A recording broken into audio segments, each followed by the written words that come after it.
아, 나 이대로 살고 싶지 않다? 살 의미도 없고 이제 그만 살아야 되겠다. 그때 저를 살린 한 문장이 있었죠. 대부분은 나한테 왜 이런 일이 일어났지? 왜에 되게 많이 집중을 해요. 근데 이유가 무엇이든 사실 내 삶은 아무것도 달라지지 않거든요. 내가 할 수 있는 일에 집중하고 어떻게 할 것인가, 이게 되게 중요한 부분인데, 예전 모습으로 나는 다시 갈 수 없으니까 내가 이 상황을 내가 인정을 해야겠다. 인정을 하고 나니까 그러면 내가 이 상황에서 내가 할 수 있는 거를 찾아보자. 내가 피아노가 아닌 다른 분야에서도 내가 돈을 벌 수 있구나를 알게 됐어요. 그거를 견뎌내기 위해서 제가 노력했던 그 많은 것들이 진짜 엄마들한테 도움이 되더라고요. 그 위기가 찾아올 때 저는 어떤 생각을 하냐면, 아, 내가 이제는 한 단계 더 성장할 때구나 라고 생각해서 저를 더 빡세게 밀어넣어요. 그래서 이렇게 성장을 하는 거죠.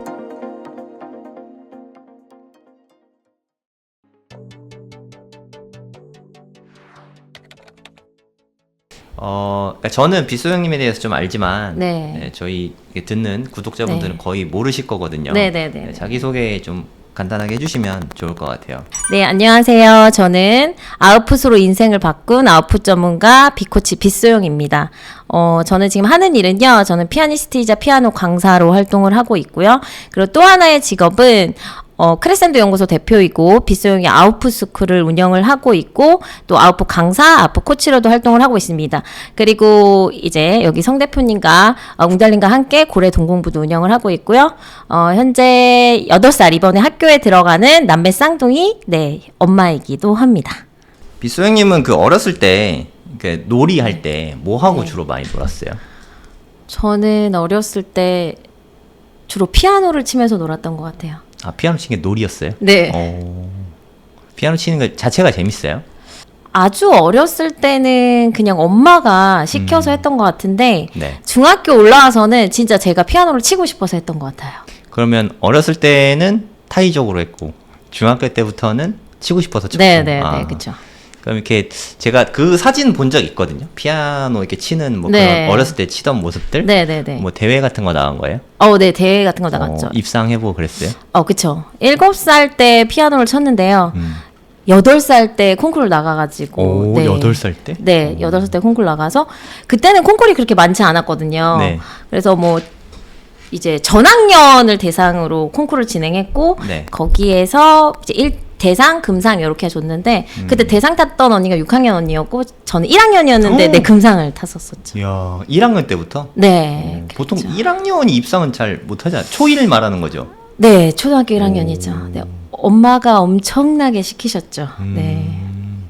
근데 이게 어렸을 때 음악하는 친구들 보면 집이 좀 살던데 네.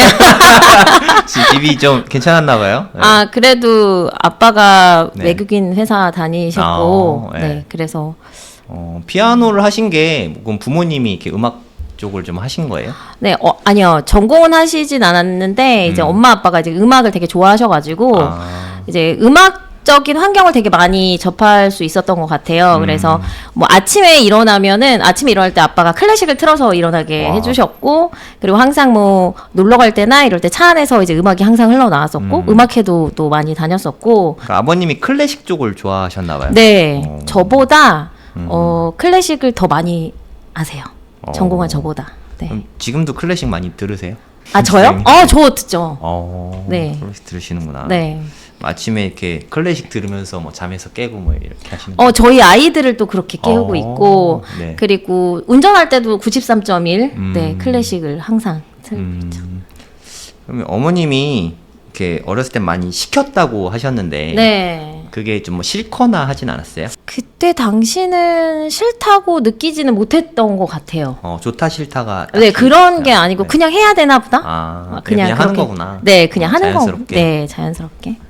이게 뭐 그럼 어렸을 때 어머니가 공부도 많이 시키셨겠네요. 공부를 막 그렇게 시킨다기보다는 저는 피아노를 더 많이 시키셨던 것 같아요. 그래서 예습 복습을 항상 시키셨어요. 피아노를요? 아니면 네, 피아노를요. 네. 공부는 특별히 안 시키는데도?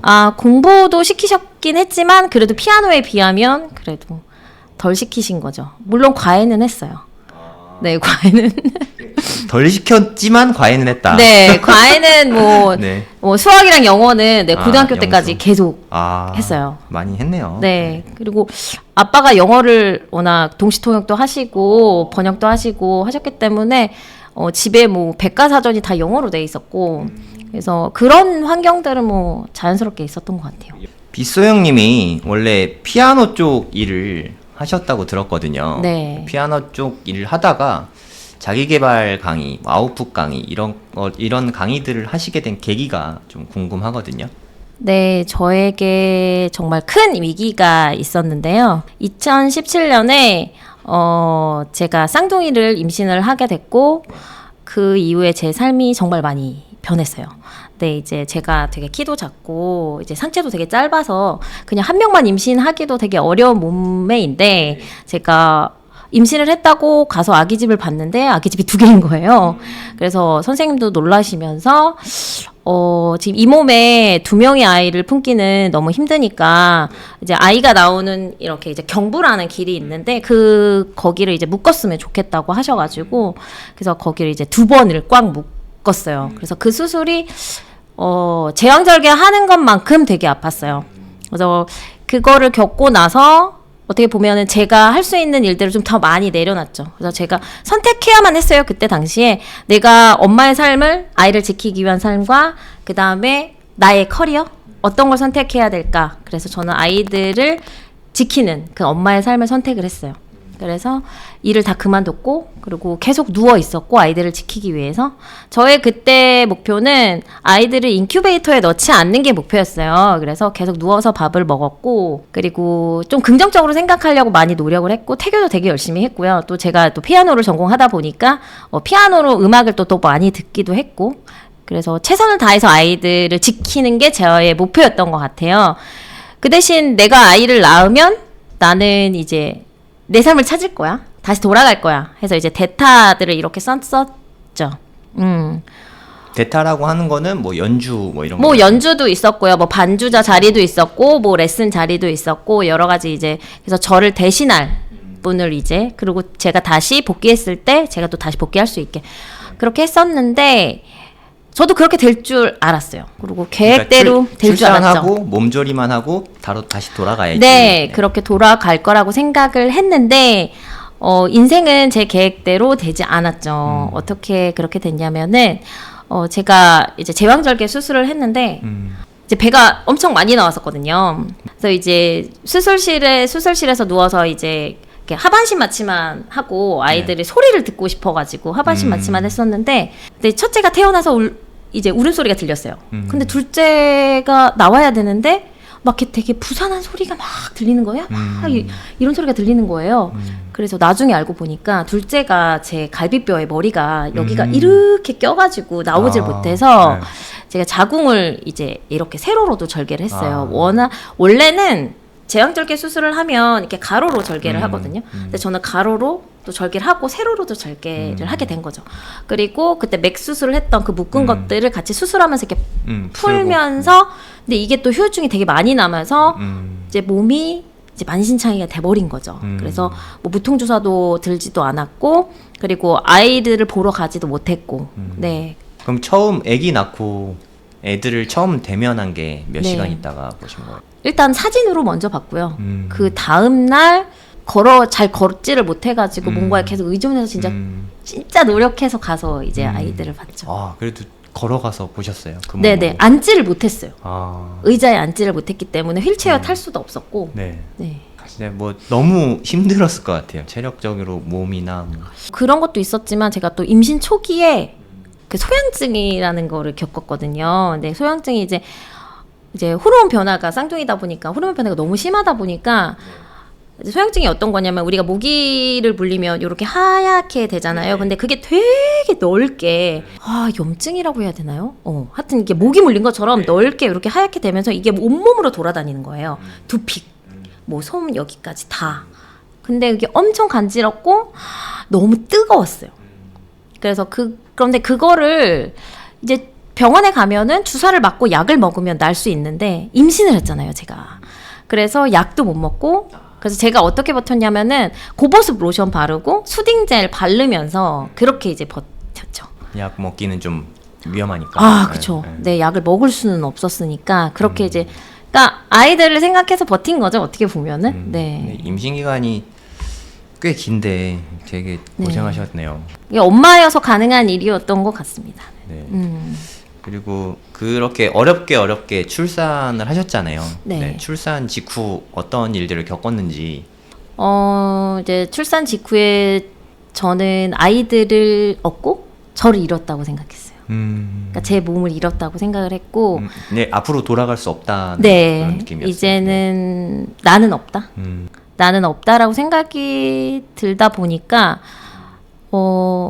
조금 뭐라 그럴까 우울증이 조금씩 오기 시작했고 그리고 이제 제가 돌아가지 못했으니까 제 자리는 이제 다른 사람들로 다 채워지게 된 거예요.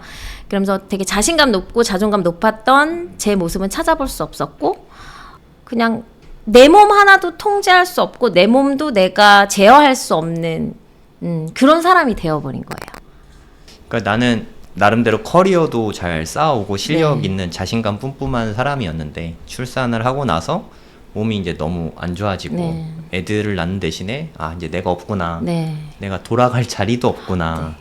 이런 상태였네요. 네. 그러니까 한순간에 모든 게 그냥 와르르 무너진 기분이었어요. 좀 우울증 증세 같은 게 생긴 거 아니에요? 네, 우울증 증세가 생겼는데, 그러니까 그래도 나는 엄마니까 아이들을 볼 시간에는 정말 열심히 봤어요. 그리고 인스타에 매일매일 아이들의 변화도 기록을 하면서 그렇게 아이들한테 최선을 다했는데 아이들이 이제 잠을 자고 나만의 시간이 딱 생겼을 때 그때가 이제 밤이잖아요.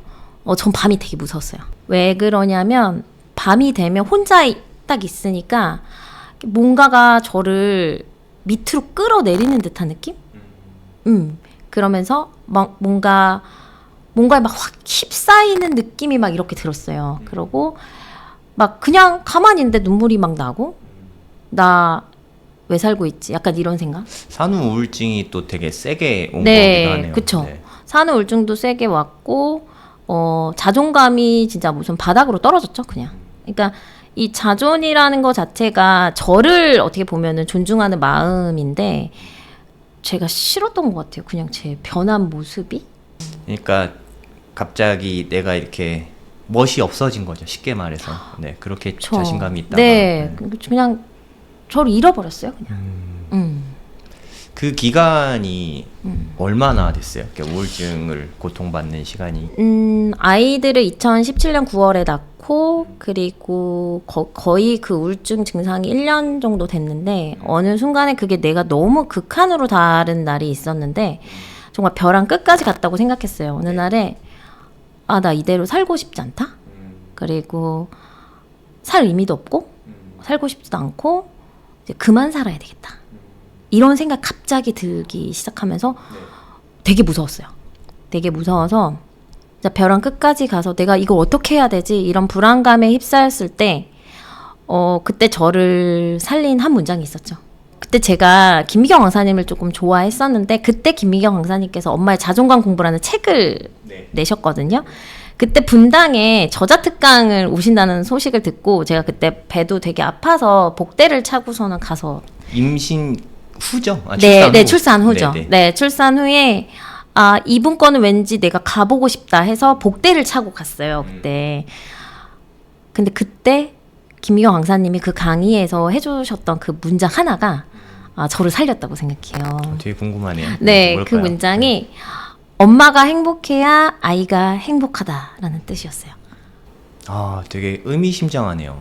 이제까지는 나는 불행해도 아이들은 행복하게 키우려고 한 거였는데 맞아요. 어떻게 보면 주객이 전도된 거일 수 있겠네요. 네.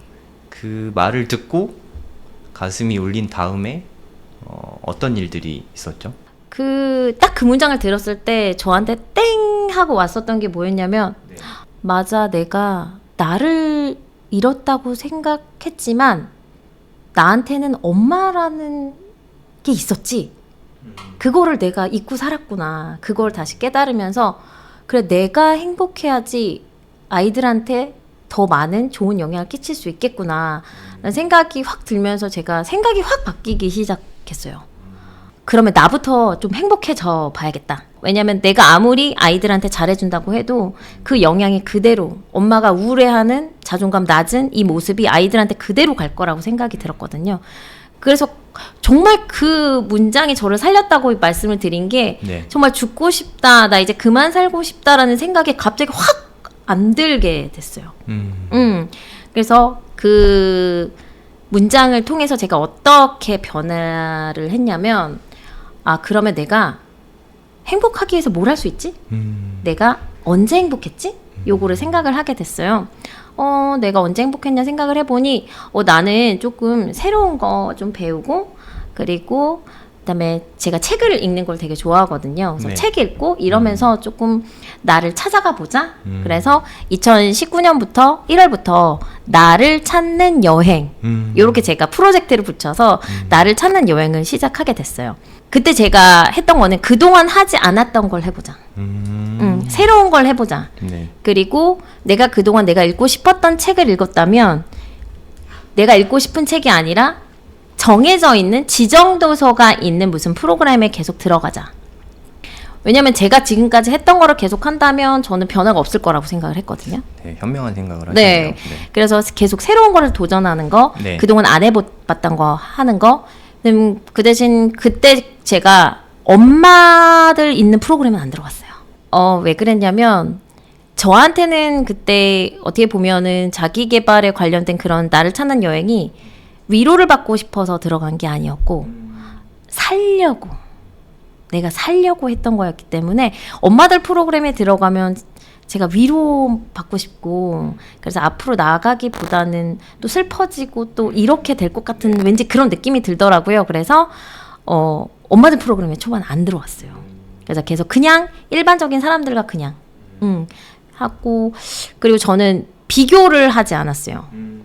그게 저를 지금까지 오게 했던 가장 큰 이유인 것 같아요. 그러니까 남들과 내가 비교를 하게 되면, 왜냐면 저는 완전히 자존감이 낮아 있었고, 네. 그리고 완전히 밑바닥이었고, 근데 내가 여기에서 남들과 비교한다면 내가 어떤 변화가 있을까? 네. 오히려 더 밑바닥으로 떨어지지 않을까? 네. 그 생각이 들어서 그냥 저는 저 자신한테 집중을 많이 했던 것 같아요. 그래서 네. 제 자신하고 대화를 많이 하면서 나는 이 순간에 내가 어떻게 하면 내가 조금이라도 살아갈 힘을 얻을 수 있을까? 네. 더 앞으로 나아갈 수 있을까? 그 부분에 대해서 되게 생각을 많이 했던 것 같아요. 와, 근데 제가 지금 이렇게 들어봐도 네. 제가 정말 아시다시피 엄청나게 많은 분들 컨설팅을 하잖아요. 네네. 본인이 직접 내린 솔루션인데 너무 정확한 것 같아요. 일단 네. 대부분은 나한테 왜 이런 일이 일어났지? 왜에 되게 많이 집중을 해요. why에. 근데 이유가 무엇이든 사실 내 삶은 아무것도 달라지지 않거든요. 네. 내가 할 수 있는 일에 집중하고 어떻게 할 것인가. 네. 이게 되게 중요한 부분인데 네. 일단 어떻게 집중했다는 게 되게 중요한 부분인 것 같아요. 네네. 그리고 내가 행복해야 우리 애들이 행복하다. 이게 진짜 엄마들이 생각하기 되게 어려운 건데 그거를 정확하게 잘 짚어내신 것 같아요. 정말 많은 어머니들이 자식들을 위해서 본인을 좀 희생하는 게 선이라고 많이 생각을 하세요. 근데 정말 생각을 잘 하신 게 내가 우울하고 불행한데 아이들이 행복하다. 이거 사실 이건 좀 되게 어려운 일이잖아요. 네. 내가 먼저 행복해야겠다. 이걸 생각하신 것도 되게 정말 잘하신 것 같아요. 그 도전을 해야 된다. 엄마들이 있는 데보다는 새로운 일을 겪으며 도전을 하자. 네. 이게 사람이 위기가 닥치면 이렇게 더 활달하게 하게 되고 생존 본능이 나오면서 저는 아드레날린이 많이 나온다고 생각하거든요. 네네네. 그게 오히려 더 행복감을 준다고 생각하거든요. 정말 잘 찾으신 것 같아요. 그리고 마지막으로 남과 비교하지 말아야겠다. 네. 그러니까 우리가 불행한 이유는 저는 이게 가장 크다고 생각해요. 비교. 내가 잘하고 있다는 믿음과 확신과 지금 삶에 만족하면 충분한 건데 우린 대부분 저 사람은 저런데 나는 왜 이렇지? 이렇게 비교하면서 스스로 좀 불행하게 몰고 가는 경향이 있거든요. 이 세 가지 솔루션이 다 정말 너무 좋은 것 같습니다. 근데 이전에 더 먼저 했던 게 뭐였냐면요. 네. 예전 모습으로 나는 다시 갈 수 없으니까 내가 이 상황을 내가 인정을 해야겠다. 그게 가장 컸던 것 같아요. 보니까 처음에 네. 인정을 하고 나니까 그러면 내가 이 상황에서 내가 할 수 있는 거를 찾아보자. 야, 이게 제일 중요하죠, 정말. 네. 네, 그러니까 왜냐면 받아들이는 거죠. 네, 일단 그쵸. 현실을 받아들이고. 네, 현실을 직시하고. 네, 맞아요. 내 현실이 지금 이 상황이니까 내가 여기서 할 수 있는 거를 찾아보는 게 아주 작은 것부터 그냥 해보자. 네. 이게 가장 컸던 것 같네요. 보니까. 네. 그러니까 이미 공부가 좀 되어 있던 거예요, 사실. 위기 관리 방법에 대한 방법은 알고 있던 거죠. 근데 사람들이 방법을 안다고 해도 막상 그걸 나한테 적용하려면 되게 어렵거든요. 네. 근데 김미경 강사님이 그 말을 한 게 이미 준비가 돼 있으니까 그게 방아쇠가 되었을 뿐이고 제가 생각하기에는 미리 그걸 이겨낼 수 있는 힘은 이미 예전부터 있던 거죠, 사실. 책이었던 네네. 것 같아요. 책에서 많이 네. 힌트를 받으신 것도 있는 네. 것 같고. 네. 네. 그러면 그 프로그램 들어가면서 도전했던 이야기들 혹시 들려줄 수 있을까요? 되게 여러 가지를 네네. 이제 도전을 했거든요. 네네. 그리고 그때 제가 처음에 이렇게 도전했던 게 그 MKYU 네네. 그 대학이었는데 김미경 대표님. 그때 그때 딱 시작했을 때였어요. 그리고 이제 3P 바인더 그런 것들 이제 시작했고 그리고 저는 그 전에는 이제 책을 읽기는 했어요. 제가 20살 때부터 책을 이제 좋아하고 데이트를 할 때도 막 서점 가서 데이트하고 막 이랬거든요. 네네. 책을 읽는 건 되게 네. 좋아했었는데 책을 읽고서는 되게 감동을 받아.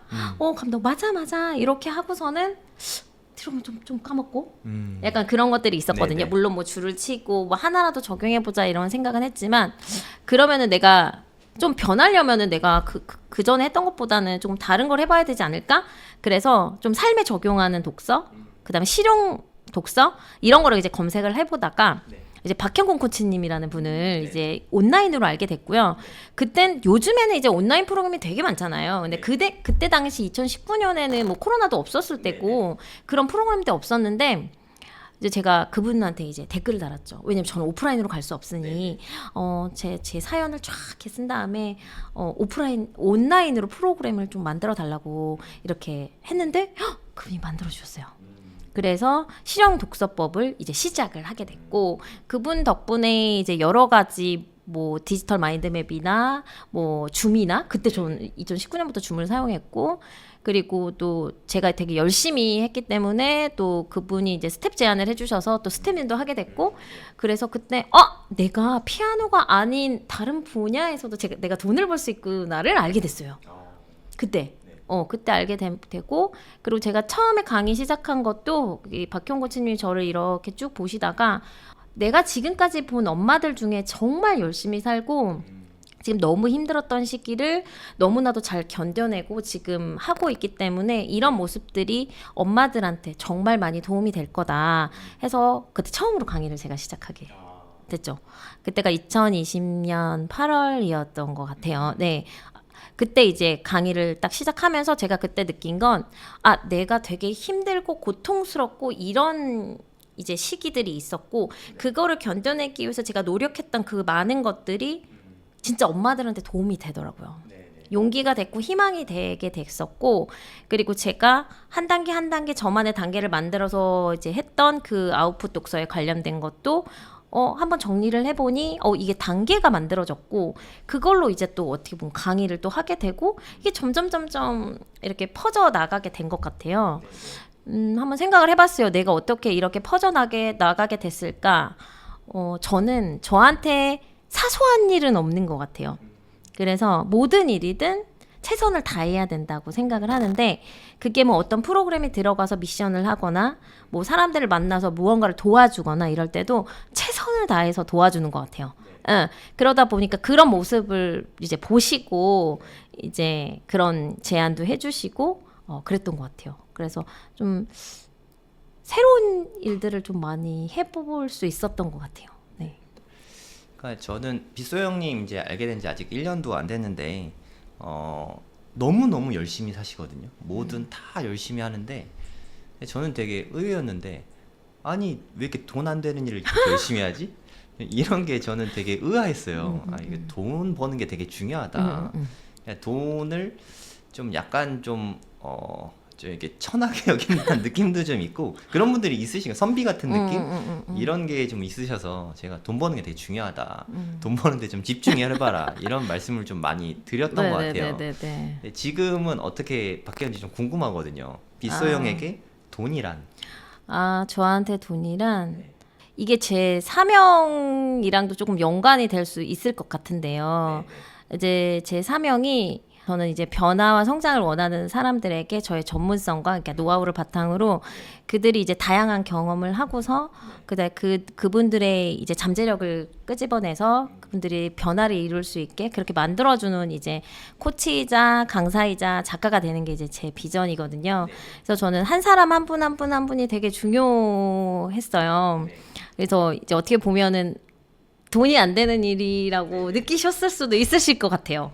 네. 왜냐면 이제 저와 비슷한 분들이 많이 계시거든요. 그러니까 자존감이 엄청 낮거나 아무것도 할 수 없는 분들. 그쵸. 그러니까 뭐 내면이 단단하지 못하거나 근데 저는 알잖아요. 그게 얼마나 중요한지. 그리고 그거를 하게 되면 얼마나 내가 바뀔 수 있는지. 네, 네. 자존감이 낮았을 때는 내가 할 수 있는 건 아무것도 없어라고 저는 생각을 했는데 네. 이제 자존감이 높아지고 나니까 나는 뭐든지 잘할 수 있어로 바뀌었거든요. 네, 네. 그러니까 제가 경험을 했기 때문에 그래서 그분들 한 분 한 분의 그런 것들을 더 집중할 수 있는 것 같아요. 그래서 네, 네. 겉으로 봤을 때는 돈이 안 되는 일을 계속 하고 있는 거 아니야? 라고 느낄 수 있을 것 같은데 성 대표님의 이제 창맨 수업을 들으면서 이제 대표님 그렇게 말씀을 해주셔서 이제 생각을 해봤죠. 저도 내가 이 일을 내가 직업으로 생각하고 있는 건가? 아니면 그냥 하고 있는 건가? 그래서 아 그냥 내가 부업으로 생각하고 있었던 것 같다. 일종의 봉사활동. 그렇게 생각하고 있었던 것 같다. 근데 이제는 내가 이걸 직업으로 하고 그 돈의 가치를 내가 주면 되지 않을까? 내가 만약에 얼마를 받아 그러면 그거의 이상을 내가 주면 되지 않을까로 조금 생각이 바뀌었어요. 그래서 지금은 이제 제 2의 직업으로 이제 생각하게 될 수 있었던 계기가 된 것 같아요. 그래서 만약에 나에게 돈이 더 많아진다면 더 많은 사람들을 도와줄 수 있지 않을까. 그리고 제 최종 목표가 이제 빗소영의 장학재단을 만드는 게 목표인데요. 그러려면 또 돈이 많이 필요하잖아요. 그래서 돈을 벌어야 되겠다라는 생각이 또 든 것 같아요. 네, 장학재단. 장학재단을 만들고 싶은 이유는 뭐예요? 어렸을 때로 또 돌아가야 되는데 제가 어렸을 때부터 누군가를 이렇게 도와주고 이런 거를 좀 많이 했던 것 같아요. 이것도 네. 또 저희 엄마의 영향을 많이 받았는데 저희 엄마께서 누구를 도와주고 소외된 사람 챙기고 그런 모습을 계속 보여주셔서 저는 자연스럽게 그랬던 것 같아요. 그래서 학교 다닐 때도 뭐 저희 뭐 그 우유 같은 거 막 네네. 시켰잖아요. 네네. 그러면 제가 안 먹고 제가 애들을 계속 나눠주고 있더라고요. 그리고 뭐 도시락을 싸갈 때도 하나 싸가는 게 아니라 막 두세 개씩 싸가고 어렸을 때부터 오지랖하였네. 그냥 네. 그냥 내가 도와줘야지 뭐 그런 게 아니라요. 네. 그냥 나누는 게 좋아서. 삶이었던 것 같아요. 그거에 행복을 느꼈던 것 같아요. 그게 지금 계속 이어져 왔고 지금까지 이어져 오고 그리고 지금은 또 제가 그런 힘든 위기의 상황을 겪었다 보니까 그런 분들이 있으면 저는 좀 못 참는 것 같아요. 어떻게든 도와줘야 된다는 또 그런. 그런 게 있는 것 같아요. 이거는 내가 할 수 있겠는데? 근데 거기에서 또 기쁨이 오니까. 네, 맞아요. 그냥 그것만으로도 충분히 하면서 충분한 보람을 느낄 수 있는 것 같아요. 네. 네, 지금은 삶의 의미가 된 것 같고 그리고 저는 내면을 살리는 사람이 되고 싶어요. 네, 내면을 살리고 그분들이 빛날 수 있게 도와주는 그런 이제 코치가 네. 되고 싶습니다. 이제 이거를 이게 듣고 계신 분들이 얼만큼 이해하실지를 잘 모르겠는데 이제 그게 세상 그 무엇보다 사실 더 보람 있는 일이거든요.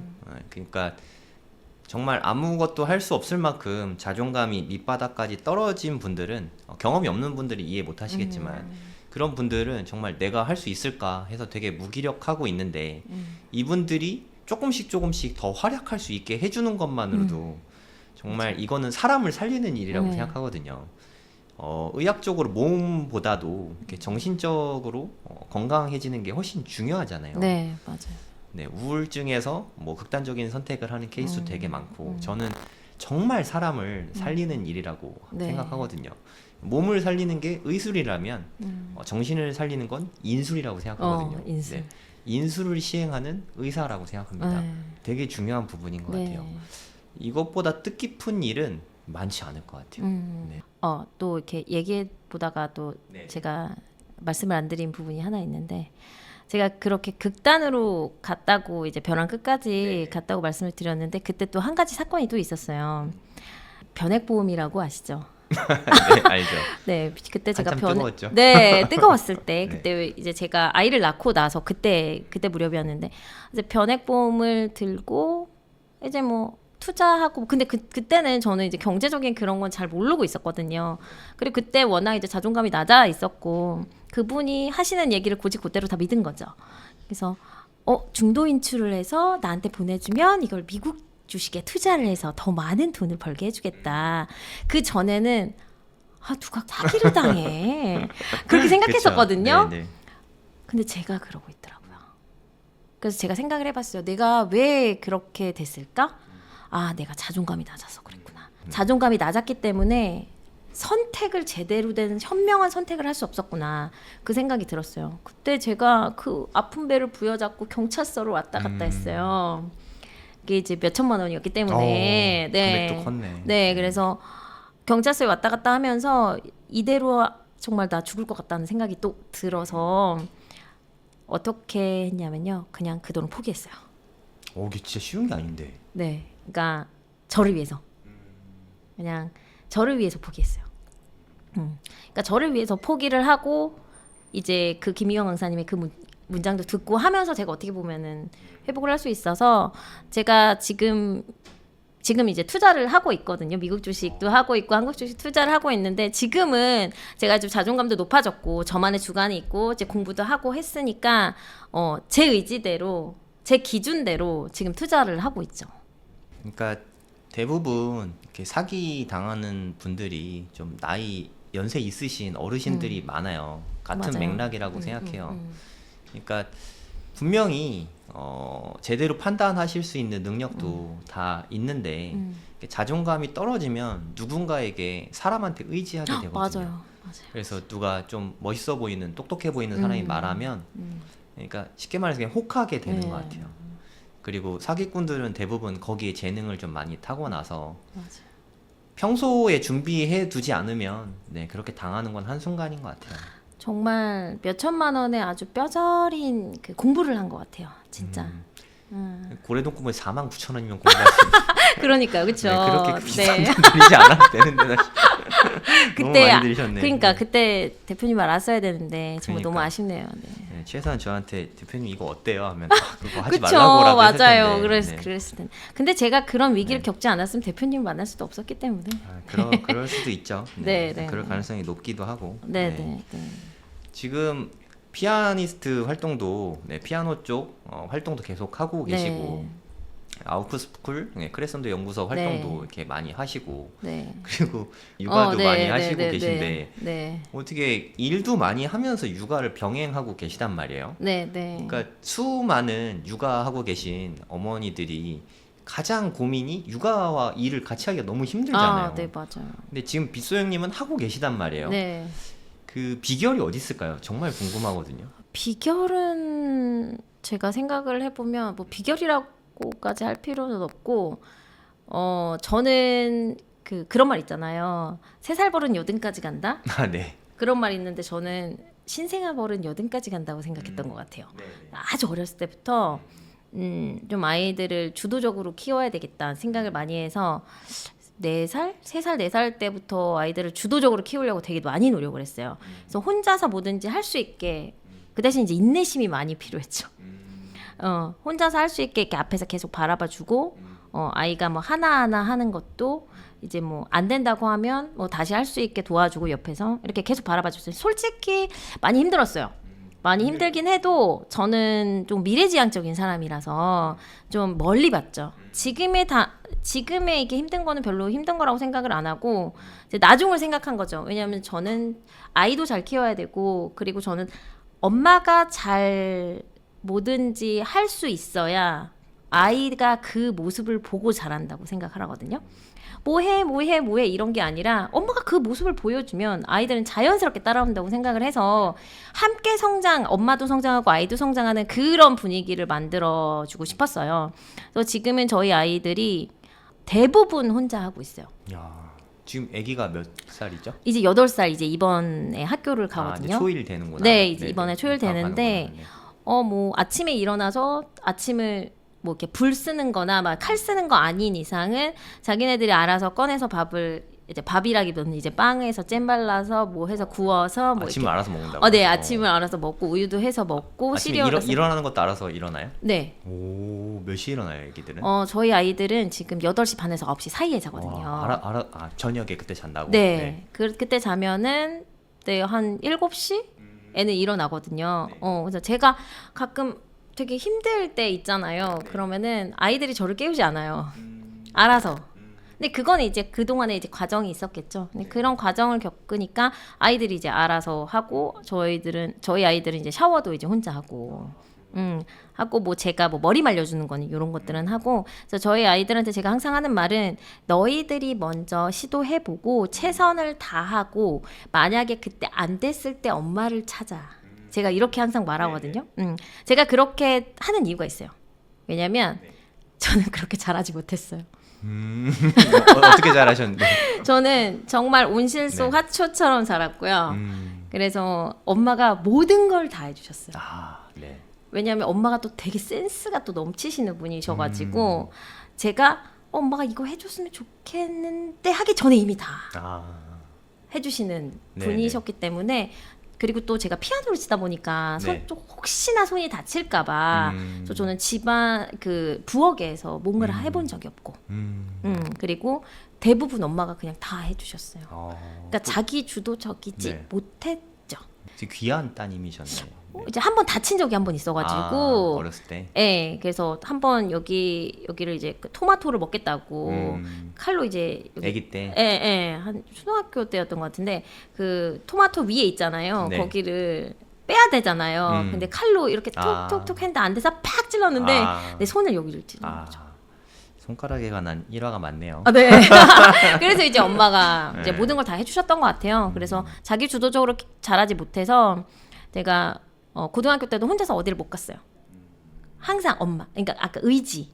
항상 엄마한테 엄마 의지야. 근데 저도 그렇게 하고 싶지 않았는데 이게 어떻게 보면 습관이 계속 된 거죠. 근데 저는 뭐 그렇다고 엄마 왜 나를 그렇게 키우지 않았어라고는 안 해요. 왜냐하면 그건 엄마의 사랑 방식이었기 때문에. 또 엄마도 엄마의 이제 외할머니께서 학교 선생님이셨어요.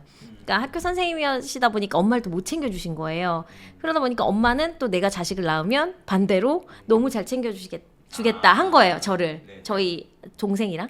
근데 또 저는 너무 내가 할 수 있는 게 없으니 또 아이들은 또 자기주도적으로 또 이렇게 된 것 같아요. 그래서 뭐 육아에 정답은 없는 거죠, 사실. 네, 그렇죠. 근데 제가 생각했을 때는 뭐 둘 다 어렵긴 하지만 네. 자기주도적으로 키우려면 아까 말씀하셨지만 대단한 인내심이 필요하거든요. 정말 많이 필요하거든요. 맞아요. 아기가 그러니까 아기가 밥 먹다 얼마나 또 많이 흘려요. 그거 보면은 계속 스트레스 받잖아요, 사실.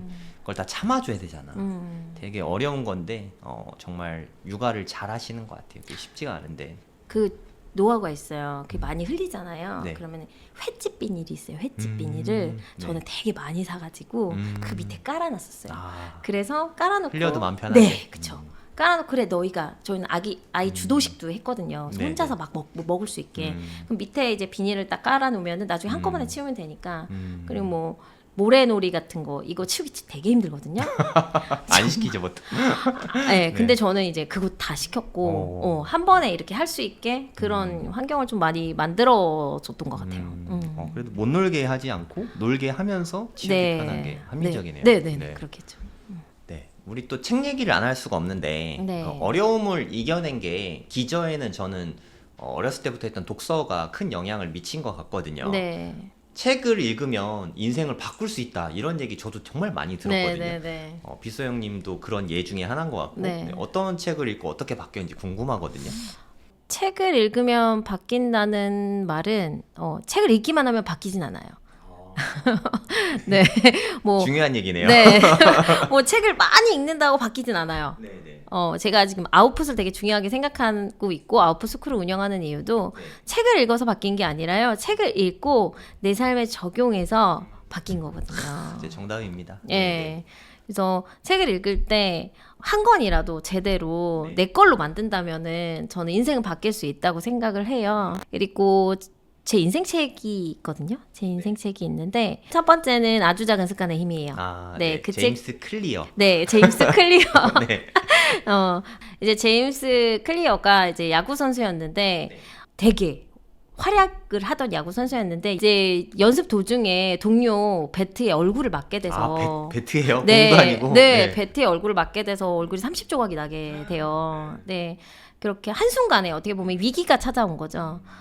그때 제임스 클리어는 어떻게 했었냐면은 받아들였어요. 일단 받아들이고 내가 할 수 있는 아주 작은 일을 계속 반복하기 시작해서 나중에는 대학 최고의 야구 선수가 됐거든요. 아, 다시 선수가 다시 네, 됐어요. 네, 그런 이야기가 이제 거기에 나와요. 그래서 이제 좋은 습관을 만드는 방법, 나쁜 습관을 버리는 방법이 나오는데 제가 거기서 가장 인상 깊었던 거는 정체성이라는 부분이었어요. 나는 어떤 사람이다라는 정체성을 가지고 내가 습관을 가져가는 거 이거랑 그냥 나는 뭐 책을 몇 번 읽을 거야 이렇게 가는 거랑은 이제 다른 거죠. 정체성 부분이었고 그리고 이제 습관을 만드는 게 중요한 부분이 내가 그거를 하나하나 이뤄가면서 나 자신에 대한 믿음이 생긴다는 거. 그 부분이 저는 가장 기억에 남았어요. 그리고 두 번째 책은 8단어. 아, 네, 8단어인데 거기서 제가 가장 기억에 남는 이게 8개의 단어가 나오거든요. 네네. 거기에 제가 가장 기억에 남는 단어는 자존입니다. 아, 그래서 자존의 뜻이 스스로를 존중하는 마음인데 그냥 뭐 기분 좋을 때 존중하는 그런 게 아니라 네. 내가 어떤 위치에 있건 내가 무엇을 하던 상관없이 네. 나를 존중하는 마음인 거예요. 음. 그래서 그 책에서 그 자존이란 부분을 보고 항상 우리는 남들이 하는 거 따라하고 남들이 하면 저거 한번 해보고 싶고 이런 게 아니라 어떤 기준점 자체를 바깥에 찍는 게 아니라 내 안에 찍음으로써 내가 모든 것을 하나씩 할 수 있는 그런 것들이고요. 그리고 마지막 책은 대표님이 추천해 주신 6.1 약국 6.1 약국 갑시다. 네, 6.1 약국 갑시다예요. 네네. 거기서 제가 가장 기억에 남는 부분들은 한 명 한 명을 너무 소중하게 생각했다는 거예요. 이 사람이 나중에 어떻게 나한테 도움이 될 거야라고 하는 것보다는 그냥 그 순간 현재 거기에 되게 집중했다는 거. 네. 그 부분이 되게 기억에 많이 남았던 것 같아요. 네. 그분 김성호 부회장님은 너무 좋은 분이세요. 네. 네. 그러니까 뭐 제 인생의 스승님이시기도 하고, 네. 그러니까 저도 그분의 영향을 많이 받아서, 네. 그러니까 보통 사람들이 생각하기에 이분은 중요한 사람, 이분은 덜 중요한 사람. 이렇게 자기도 모르게 이렇게 사람의 경중을 나누게 되거든요. 나도 모르게. 그래서 약속도 이 사람은 중요한 사람이니까 우선적으로. 그리고 뭐 친구나 가족은 덜 중요한 사람이니까 좀 선약이 갑자기 바뀌기도 하고 이런 것 때문에 사람들 신뢰가 많이 깨지거든요. 네, 근데 제가 김성호 부회장님을 뵙고 나서 느낀 게 모든 사람들은 다 소중하구나. 맞아요. 그 하나의 깨달음이 제 인생을 정말 많이 바꾼 것 같아요. 네. 맞아요. 진짜 그 약국에 오시는 한 분 한 분 한 분, 네. 뭐 약을 사는 사람이든 안 사는 사람이든 진짜 한 분 한 분을 소중하게 생각하시는 그 모습이 진짜 정말 대단하다고 생각을 했고 저의 네네. 뭐 가치관이나 제가 추구하는 삶과도 되게 많이 맞아 떨어졌던 것 같아요. 네. 네. 좋은 책들을 한 번에 3권이나 이렇게 쏟아주셔가지고 네. 아주 작은 습관의 힘, 네. 8단어. 8단어, 6.1 약국 6.1 약국 갑시다. 갑시다. 이 3권의 책 다 정말 너무 좋은 책이니까 다들 꼭 읽어보시면 좋을 것 같습니다. 네. 네, 오늘 좋은 말씀 너무 많이 해주신 것 같아요. 네, 오늘 영상 보고 사람들 마음도 많이 울렸을 것 같고, 네. 이렇게 여기 스튜디오 제가 되게 열심히 PD님이랑 꾸몄는데 여기에 첫 출연이세요. 네, 첫 영광입니다. 출연하셨는데 오늘 같이 이렇게 수다 떨었는데 네. 어떠셨는지 소감이 궁금합니다. 일단 첫 인터뷰로 이렇게 오게 돼서 정말 영광이고 제가 대표님을 만난 게 작년 5월이었는데 또 이렇게 이 자리에 있을 줄 정말 몰랐고요. 네, 네. 네. 그래서 제가 한번 생각해 보니까 저희 모토가 커넥팅 더 다츠거든요. 이렇게 스티브 잡스가 스탠포드 졸업 연설문에서 이렇게 얘기했던 말인데 예전부터 하나씩 찍어왔던 그 점들이 지금까지 연결이 돼서 지금 대표님을 만나고 지금 대표님과 함께 일을 하고 있고 지금 또 이 자리에 있는 것 같아요. 그래서 정말 영광이고 제가 이제 마지막으로 여러분들한테 드리고 싶은 이야기는 제가 정말 힘든 위기 상황을 이렇게 많이 겪었잖아요. 그래서 이 위기를 제가 어떻게 보면 기회로 이제 바꾼 건데 그거를 이제 정리를 해보자면 위기가 왔을 때 그냥 그 상황을 인정을 하고 그 상황에서 내가 할 수 있는 거를 하고 그리고 남과 비교하지 않으면 될 것 같아요. 그러면 또 새로운 나의 또 다른 잠재력을 알게 되고 그리고 최선을 다해서 하다 보면 저처럼 또 새로운 기회가 또 찾아올 수 있고 그런 것 같습니다. 그래서 저는 지금도 뭐 제가 아픈 것도 없고 뭐 이렇지 않아요. 지금도 뭐 몸도 아파요. 지금도 이제 교통사고 후유증이 지금 평생 가는 거기 때문에 비 오기 전날이나 이럴 때는 그냥 돌아다니는 일기예보예요. 저는 그리고 몸이 되게 많이 쑤시고 그리고 저는 이제 여기 손목이 이제 척돌증후군이어가지고 뼈를 자르는 수술을 해야 되는데 수술을 하면 피아노를 못 칠까봐 지금 수술을 못 하고 있어요. 그래서 여기를 좀 많이 쓰면 여기가 염증이 되게 심하게 생겨서 되게 아프거든요. 근데 이것도 그냥 그려려니 하고 있고 그리고 또 역류성 식도염도 있어요 또. 근데 그냥 그려려니 생각을 하고 그냥 내가 처한 환경에서 최선을 다하고 있고 그리고 위기도 많이 찾아와요. 또 아이들이 있다 보니까 아이들이 입원하기도 하고 뭐 아프기도 하고 하는데 그 위기가 찾아올 때 저는 어떤 생각을 하냐면 내가 이제는 한 단계 더 성장할 때구나 라고 생각해서 저를 더 빡세게 밀어 넣어요. 그래서 이렇게 성장을 하는 거죠. 가장 인상적인 부분이 남보다는 나한테 집중하는 게 중요하다. 저는 이런 메시지를 네, 오늘 되게 많이 맞아요. 받았거든요. 그러니까 다른 사람이 어떻게 하든 다른 사람이 뭘 잘하든 못하든 그거는 그대로 냅두고 내가 처한 상황을 인정하고 네. 내가 할 수 있는 거에 집중하고 그러다 보니까 자연스럽게 자존감이 높아졌다. 네. 저는 그렇게 들리거든요. 네. 여러분도 지금 위기를 겪고 계실 수도 있고 앞으로 겪게 되실 수도 있는데 그럴 때는 빗소영 대표님이 하신 것처럼 같은 방법으로 이겨내시면 정말 좋을 것 같습니다. 오늘 좋은 말씀 많이 해주셔서 대단히 감사합니다. 여기서 마무리할게요. 안녕히 계세요. 감사합니다. 네, 안녕하세요. 성정길입니다. 벌써 2024년 2월이 되었습니다. 시간이 진짜 너무너무 빠른 것 같아요. 24년 된 게 엊그제 같은데 벌써 1월이 다 지나갔습니다. 2월에도 같이 고래동 공부 통해서 공부를 할 예정입니다. 1월 달에도 좋은 강의가 너무 많아가지고 저도 공부가 되게 많이 됐습니다. 너무 재밌었고 2월에도 좀 같이 공부하시면 좋을 것 같습니다. 일전에 예고한 바와 같이 빌딩 생기초 파트 3 강의를 2월 달에 제가 할 예정이고요. 그래서 참고로 3월 달에는 신사동에 빌딩 임장 수업이 예정되어 있습니다. 연속되는 강의니까 놓치지 말고 들어주시면 좋을 것 같습니다. 옹달 대표님께서 비트코인 맥시시죠.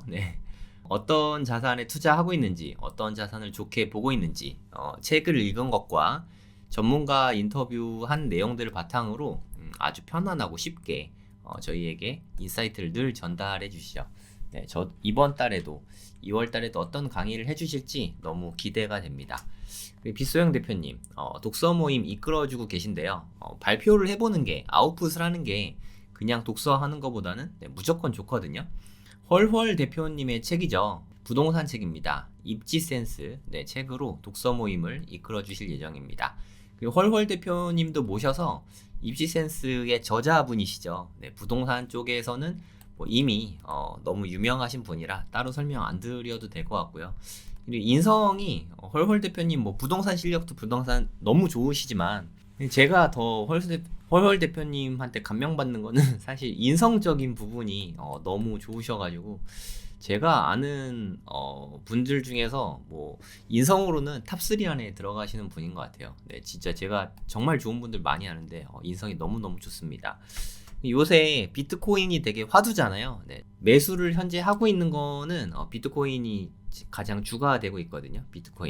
아주 비트코인 투자하기 좋은 시기고 하죠. 신밀천 대표님 멘탈이 전부다라는 유튜브 채널 저도 매일 구독하고 보고 있는데 신민철 대표님 철이형이라고 부르죠. 철이형 나오셔서 비트코인 슈퍼사이클에 대해서 알려주실 예정입니다.